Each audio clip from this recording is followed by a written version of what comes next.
उत्तराखंड के मुख्यमंत्री पुष्कर सिंह धामी ने झारखंड राज्य के कुंडहित जामताड़ा में आयोजित परिवर्तन सभा में प्रतिभाग लिया, हिस्सा लिया। साथ ही हजारों की संख्या में आए स्थानीय लोगों को संबोधित भी किया। इस दौरान सीएम धामी ने एक तरफ केंद्र की योजनाओं को गिनवाया, अपनी उपलब्धियां वहां पर लोगों के सामने रखी, तो दूसरी तरफ जेएमएम और कांग्रेस के साथ साथ आरजेडी को भी जमकर निशाने पर लिया। तुष्टीकरण करने वाले, भाई भतीजावाद करने वाले और भ्रष्टाचार में आंख डूबे हुए जेजेएम है, जेएमएम है, आरजेडी है और कांग्रेसी गैंग है। भाइयों बहनों, ये लोग आपके झारखंड के अंदर डेमोक्रेसी के साथ खिलवाड़ करने की साजिश रच रहे हैं। यहां सरकार के संरक्षण में घुसपैठियों को शरण दी जा रही है। ये किसी से छुपा हुआ नहीं है। हम रास्ते भर आज यही चर्चा करते हुए आ रहे थे। ये लोग हमारे यहाँ की आदिवासी भाइयों की जमीन, उनकी बेटियों और उनके संस्कारों को घुसपैठियों के हाथों तबाह करने का एक बड़ा षड्यंत्र कर रहे हैं। भाइयों बहनों, ये घुसपैठिए आज हमारी बेटियों से अलग अलग ढंग से कई प्रकार से उनके जीवन के साथ खिलवाड़ कर रहे हैं। आपकी जमीनों को और रोजगार को भी हड़पने का काम कर रहे हैं। आज संथाल क्षेत्र में कई जगह पर ये नारा लगता है कि हिंदुओं झारखंड छोड़ो, आदिवासियों झारखंड छोड़ो के नारे लग रहे हैं। भाइयों बहनों, ये प्रश्न केवल मेरा नहीं, मैं देवभूमि उत्तराखंड से आया हूं। ये प्रश्न आप सबका है कि आखिर ऐसे नारे लगाने वाले कौन लोग हैं? ऐसे लोगों को कौन लोग संरक्षण देने का काम कर रहे हैं? कौन लोग उनको उनका पोषण कर रहे हैं? ये लोग आपकी भूमि पर, आपकी जमीन पर रोहिंग्यों को, बांग्लादेशियों को और घुसपैठियों को बसाने का षड्यंत्र कर रहे हैं। भाइयों बहनों, उत्तराखंड रोजगार देने में अव्वल, धामी के राज में कम हो गई है बेरोजगारी। जी हां, बेरोजगारी दर में गिरावट आई है, कमी दर्ज की गई है। उत्तराखंड राज्य युवाओं को रोजगार देने में कीर्तिमान बनाता हुआ नजर आ रहा है। दरअसल periodic labour force survey report के मुताबिक उत्तराखंड राज्य ने रोजगार उपलब्ध कराने के मामले में राष्ट्रीय औसत आंकड़ों को भी पीछे छोड़ दिया। राज्य में पिछले एक साल में रोजगार के अवसर बढ़ने से बेरोजगारी दर घटी है। हर उम्र के वर्गों पर नजर डाले तो बेरोजगारी दर 4.5% से घटकर 4.3% पर पहुंच गई, जबकि 15 से 29 साल के उम्र वर्ग में ये 14.2% से घटकर 9.8% पर आ गई है। राज्य में साल 2022-23 के मुकाबले 2023-24 में सभी उम्र वर्गों में श्रमिक जनसंख्या अनुपात में बेहतर सुधार हुआ है। 15 से 29 साल के उम्र वर्ग में श्रमिक जनसंख्या अनुपात 27.5% से बढ़कर 44.2% तक पहुंच गया, यानी युवाओं को रोजगार के ज्यादा मौके मिले हैं।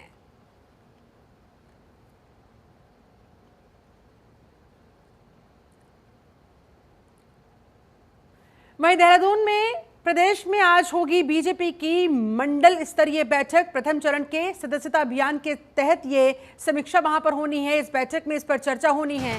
बता दें आपको बड़ी जानकारी ये कि 2 सितंबर से 25 सितंबर तक जो पहले चरण का अभियान चला, तकरीबन 12 लाख लोग उसमें बीजेपी की सदस्यता ग्रहण कर चुके हैं। उसको लेकर इस बैठक में समीक्षा होगी। 2 अक्टूबर से ये सदस्यता अभियान का दूसरा चरण भी फिर शुरू किया जाएगा, यानी कि फर्स्ट फेज खत्म हो गया है। ऐसे में फर्स्ट फेज में कितनी सक्सेस मिली है, कितनी कामयाबी हाथ लगी है और जिन लोगों को बीजेपी के साथ ज्वाइन करवाया गया, बीजेपी की उन्हें सदस्यता ग्रहण करवाई गई, क्या कुछ दिक्कत परेशानी आई, किस तरीके का पूरा जो पहला चरण था वो सक्सेसफुली अचीव किया गया है, नहीं किया गया है, इसको लेकर इस बीजेपी की प्रदेश में मंडल स्तरीय बैठक में चर्चा होनी है, समीक्षा होनी है। इसके अलावा 2 अक्टूबर से सेकेंड फेज की शुरुआत हो जाएगी, जो कि 15 अक्टूबर तक चलेगा।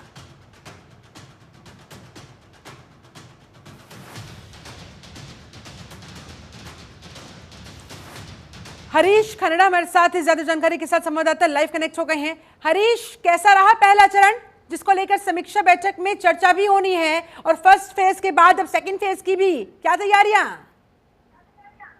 देखिए शिल्पा, आज की अगर बात करें तो आज बीजेपी मुख्यालय में महत्वपूर्ण बैठक होने जा रही है। इस बैठक का सीधा उद्देश्य इस बात को लेकर के है, जो बीजेपी का जो सदस्यता अभियान था वो पहले चरण में कितना कारगर साबित हुआ है, कितने लोगों के सामने जो जिम्मेदारियां लोगों को दी गई थी, जो पदाधिकारी हैं उनको जिम्मेदारी दी गई थी, तो क्या क्या दिक्कतें आई, तो आज इस पर चर्चा होनी है।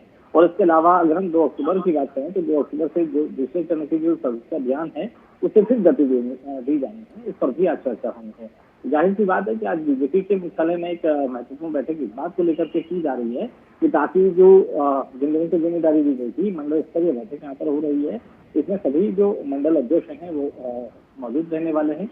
साथ ही साथ मध्यवर्ग की अध्यक्षता में बैठक होने जा रही है, जिसमें कि सभी लोगों को ये बताया जाएगा कि किस तरह की दिक्कतें आ रही हैं और इसको किस तरह से निपटाया जाना है। तो इन सभी चीजों पर चर्चा होनी होगी, ताकि फर्स्ट फेज पर चर्चा के साथ उसमें जो कमी पेशी रह गई है उसे दूर करते हुए फिर सेकंड फेज की शुरुआत की जाए, फिर लोगों के बीच पहुंचा जाए। बिल्कुल। देखिए, क्योंकि जो फर्स्ट फेज में जो दिक्कतें रही होंगी, जो परेशानियां लोगों तक पहुंचने में रही होंगी, उस पर ये चर्चा होनी है। और आगे किस तरह से जो दूसरा सेकंड फेज है उसमें लोगों से कनेक्ट होना है, लोगों को और ज्यादा जोड़ना है। तो क्योंकि 80 लाख से ज्यादा का जो टारगेट यहाँ पर बीजेपी ने रखा है, इसको लेकर इसको पूरा करने के लिए तमाम जो विधायक हैं, तमाम मंत्री हैं, तमाम पदाधिकारी हैं, उनको ये जिम्मेदारी यहाँ पर दी जा रही है। और सभी जो लोग हैं इस समय, चाहे वो विधायक हो चाहे वो सांसद हो, सभी को ये जिम्मेदारी दी जा रही है। और ताकि जो ज्यादा से ज्यादा सदस्य हैं वो बीजेपी के बन सके, इसी को लेकर के एक महाअभियान यहाँ पर चलाया जा रहा है। आज इसमें एक बैठक होने जा रही है। बैठक के बाद जो सेकंड फेज है, यानी कि 2 अक्टूबर से जो सेकंड फेज शुरू होगा, उसमें भी और कितनी, क्योंकि अभी तक की अगर बात करें तो 12 लाख से ज्यादा जो लोग हैं वो बीजेपी के सदस्य बन चुके हैं और आने वाले समय में ये संख्या और बढ़ेगी। चलिए, बहुत शुक्रिया आपका हरीश खनेड़ा, इस पूरी बातचीत के लिए, जानकारी के लिए धन्यवाद आपका। बात अगली बड़ी खबर की। अल्मोड़ा के टाटिक हेलीपैड पर उड़ान भरेगा हेलीकॉप्टर। अल्मोड़ा से देहरादून के बीच ये शुरू होगी हेली सेवा। 3 अक्टूबर को इस हेली सेवा का शुभारंभ होगा। 3 अक्टूबर से ये हेली सेवा वहां पर लोगों को उपलब्ध हो सकेगी। ये बड़ी खबर, बड़ी जानकारी। अल्मोड़ा के टाटिक हेलीपैड पर हेलीकॉप्टर उड़ान भरना शुरू करेगा।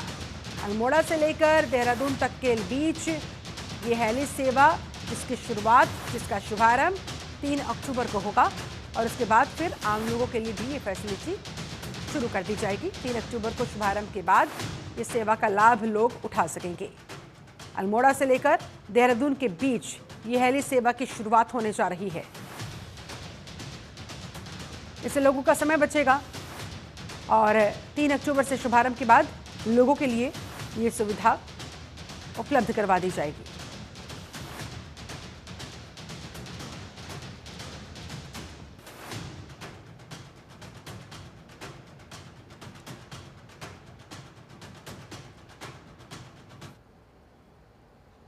उत्तराखंड में 30 सितंबर तक भारी बारिश का अलर्ट जारी किया गया है। कई जिलों में बारिश का अलर्ट जारी हुआ। बागेश्वर में भी आज तेज बारिश का अलर्ट जारी हुआ। डीएम ने स्कूल बंद रखने के आदेश दिए। पिथौरागढ़, नैनीताल और अल्मोड़ा में भी अलर्ट जारी हुआ। भारी बारिश के चलते नदी नाले उफान पर है।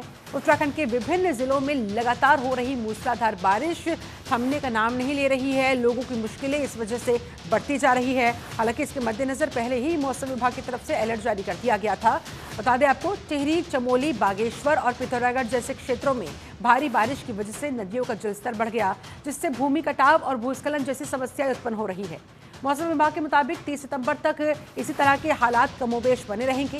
राज्य के कई जिलों में भारी बारिश बरकरार रह सकती है, ये संभावना जताई गई है, जिससे स्थिति और ज्यादा खराब हो सकती है। इसलिए लोगों को एहतियात बरतने के भी इंस्ट्रक्शन जारी कर दिए गए।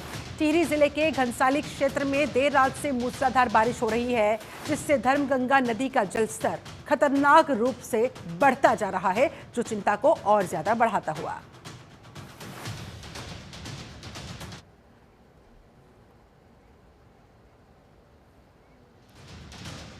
हरीश हमारे साथ संवाददाता ज्यादा जानकारी के साथ एक बार फिर से कनेक्ट हो गए हैं। हरीश, इस समय फिलहाल जो परिस्थितियां बनी हुई है और अभी 30 सितंबर तक मूसलाधार बारिश जारी रहने वाली है, इनसे निपटने को लेकर क्या तैयारियां? देखिए शिल्पा, जिस तरह से मानसून की अगर बात करें तो मानसून अपने अंतिम में है और 30 सितंबर तक मानसून की वापसी होनी है। इससे पहले जो मौसम विभाग की तरफ से ये जानकारी दी गई है कि अगले 30 तारीख तक, यानी कि ये महीने की 30 तारीख तक भारी बारिश की चेतावनी कई जिलों में दी गई है, जिसमें कि गढ़वाल और कुमाऊं के कई ऐसे रंग हैं जहाँ पर भारी बारिश हो सकती है। इसके साथ ही अगर हम गढ़वाल क्षेत्र की अगर बात करें तो यहाँ पर टिहरी के साथ साथ चमोली और रुद्रप्रयाग में भी भारी बारिश की चेतावनी दी गई है। हालांकि देहरादून की बात करें तो देहरादून में इस समय मौसम शुष्क है और हल्की धूप अभी थोड़ी देर पहले यहाँ पर खिली हुई थी, लेकिन कहीं न कहीं बारिश की आशंका पूरी बनी हुई है। दूसरी तरफ अगर हम अल्मोड़ा क्षेत्र या फिर कुमाऊं की क्षेत्र की बात करें तो कुमाऊं के नैनीताल और अल्मोड़ा बागेश्वर में भी कहीं बहुत बारिश होने की संभावना जताई गई है, जिसके मद्देनजर जो जिला प्रशासन है उसको सतर्क रहने के लिए कहा गया है। हालांकि जिलाधिकारी की तरफ से जो है कि बागेश्वर में 1 दिवसीय अवकाश का भी यहाँ पर घोषणा हो चुकी है। यानी कि अगर हम बात करें तो टिहरी और जो बागेश्वर है यहाँ पर भारी से भारी बारिश होने की संभावना इस बार बनी हुई है और इसको ध्यान में रखते हुए सभी को अलर्ट रहने के लिए कहा गया है। जो आपदा से जुड़े विभाग है उनको अलर्ट रहने के लिए कहा गया है। साथ ही साथ नदी किनारे रहने वाले लोगों को भी विशेष तौर पर सावधानी बरतने के लिए कहा गया है। ऐसे में जैसा कि आपने जिक्र किया भी, नदी नाले उफान पर हैं और उनके आसपास के इलाकों में रहने वाले लोगों के लिए कहां पर वैकल्पिक व्यवस्था की गई है? क्या पूरी तरह से जहां जहां ये खतरा मंडरा रहा है वहां वहां लोगों को सुरक्षित स्थानों पर ऑलरेडी पहुंचा दिया गया है, या फिर इंतजार किया जा रहा है कि जैसी परिस्थितियां होंगी उस हिसाब से कदम उठाए जाएंगे? देखिए शिल्पा जी, टिहरी क्षेत्र की अगर हम बात करें तो टिहरी में जो घनसाली इलाका है वहां पर जो इस समय बाढ़ जैसी स्थिति देखी जा रही है, आपदा जैसी स्थिति देखी जा रही है और जिन लोगों को रहने के लिए जगह नहीं है उनको सुरक्षित स्थान पर ले जाया जा रहा है। खासतौर पर जो सरकारी आवास है, सरकारी भवन है, उन पर लोगों को शिफ्ट किया जा रहा है ताकि इस तरह की दिक्कतें न हो, ताकि लोगों को परेशानी न हो। रसद की भी पूरी व्यवस्था यहाँ पर जिला प्रशासन की तरफ से की जा रही है ताकि कोई भी दिक्कतें लोगों के सामने न आए। इसी को लेकर के अगर हम अन्य जनपदों की बात करें, अन्य जनपदों की बात करें तो वहां पर भी अगर आपदा जैसी स्थिति बनती है भारी बारिश होने के चलते, तो वहां पर भी जो आपदा से जुड़े जो विभाग हैं, चाहे वो खाद्य पूर्ति विभाग हो, चाहे वो बिजली हो, पानी हो, सभी की व्यवस्था यहाँ पर की जानी है और लोगों को सुरक्षित ले जाना है। ठीक है, तैयारी यानी कि पुख्ता नजर आ रही है। बहुत शुक्रिया आपका हरीश खरेड़ा इस पूरी बातचीत के लिए, जानकारी के लिए। करोड़ों हिंदुओं की आस्था के केंद्र चारधाम में श्रद्धालुओं की संख्या लगातार बढ़ती नजर आ रही है। हालांकि मानसून की बौछार के चलते करीब 2 महीने यात्रा की रफ्तार धीमी पड़ी, लेकिन अब एक बार फिर से चारधाम यात्रा अपने शबाब पर लौट रही है। अब तक 35,27,101 श्रद्धालु चारधाम की यात्रा के दर्शन कर चुके हैं। देखिए इसी पर हमारी खास रिपोर्ट।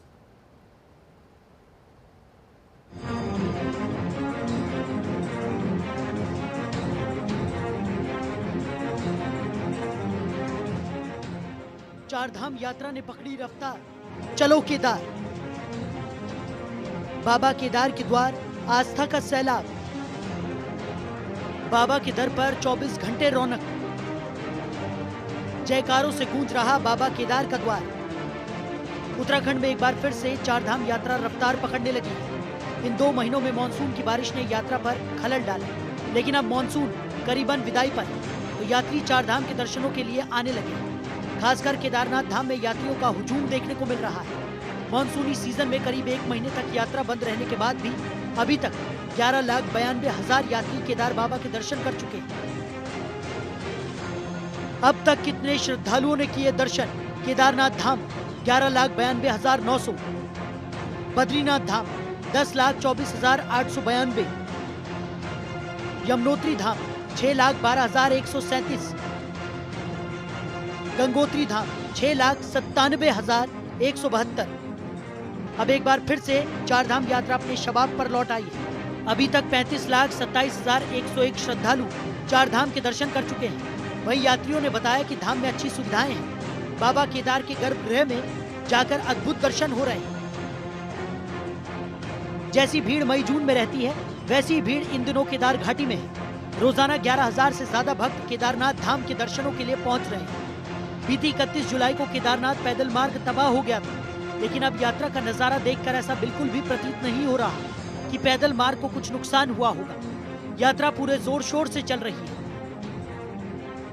देखिए, आप जानते हैं कि अभी विगत दिनों में मानसून का असर काफी प्रभावी रहा, उसके कारण यात्रा बाधित भी हुई और सड़क मार्ग भी कई स्थानों पर बाधित हो रहे थे। केदारनाथ का जो पैदल मार्ग था वो भी क्षतिग्रस्त हो चुका था, लेकिन प्रदेश सरकार के स्तर से जिस प्रकार से राहत और बचाव के कार्य किए गए, पुनर्स्थापना के जो कार्य किए गए, उनके कारण से मार्ग जो बाधित हो रहे हैं उनको तत्काल खोल दिया जा रहा है और यात्रियों की, श्रद्धालुओं की संख्या जो बरसात के मौसम में वैसे भी घट जाती है, काफ़ी कमी आ जाती है, लेकिन जैसे ही अब मानसून का असर थोड़ा कम होता जा रहा है तो उस हिसाब से श्रद्धालुओं की संख्या, तीर्थयात्रियों की संख्या धामों में बढ़ रही है और हमारे स्तर से जो भी श्रद्धालु तीर्थयात्री धाम में पहुँच रहे हैं उनकी यात्रा सुखद हो, उनके दर्शनों की व्यवस्था सुगम और सरल हो, इसके लिए निरंतर प्रयास किया। बाबा केदार के दर्शनों को पहुंच रहे भक्त भी दर्शन करके बेहद खुश हैं। अब करीब 1 महीने और कुछ दिन की यात्रा शेष बची हुई है। ऐसे में भक्त रिकॉर्ड संख्या में केदारपुरी पहुंच रहे हैं। श्राद्ध पक्ष समाप्त होने के बाद नवरात्र शुरू हो रहे हैं। ऐसे में भक्तों की संख्या और बढ़ने की उम्मीद है। पिछले साल की तुलना में इस बार केदारनाथ धाम के कपाट करीब 1 महीने पहले बंद होंगे और उम्मीद है कि इन बचे हुए दिनों में 5 लाख से ज्यादा भक्त केदारनाथ पहुंचेंगे, जो कि एक नया रिकॉर्ड बन जाएगा। कब कब खुले 4 धाम के कपाट? केदारनाथ धाम 10 मई, बद्रीनाथ धाम 12 मई, यमुनोत्री धाम 10 मई, गंगोत्री धाम 10 मई। केदारनाथ धाम के कपाट 10 मई को हर हर महादेव के जयकारों के बीच खोले गए। वहीं सिखों के पवित्र तीर्थ स्थल हेमकुंड साहिब के कपाट आगामी 10 अक्टूबर को बंद कर दिए जाएंगे। अभी तक हेमकुंड साहिब में 1,70,510 श्रद्धालु पहुंच चुके हैं। चारों धामों में सबसे कठिन है केदारनाथ यात्रा। उत्तराखंड के चारों धामों में से सबसे ज्यादा यात्री हर साल केदारनाथ धाम की यात्रा पर आ रहे हैं। चारों धामों में से सबसे कठिन यात्रा केदारनाथ की है, जहां की भौगोलिक परिस्थितियां भी अलग हैं। ऐसे में यहां व्यवस्थाएं जुटाना काफी मुश्किल होता है। बावजूद इसके प्रशासन की ओर से यात्रियों को हर सुविधा मुहैया करवाने के प्रयास किए जाते हैं। प्रशासन की ओर से मुहैया करवाई जा रही सुविधाओं से यात्री भी खुश हैं।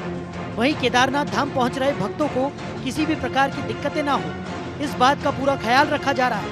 केदार धाम समेत पैदल मार्ग पर यात्रियों की सुरक्षा को लेकर सेक्टर मजिस्ट्रेट और जवान तैनात हैं। इसके अलावा यात्रा की हर एक गतिविधि पर CCTV के जरिए भी नजर रखी जा रही है। ब्यूरो रिपोर्ट, जनतंत्र टीवी।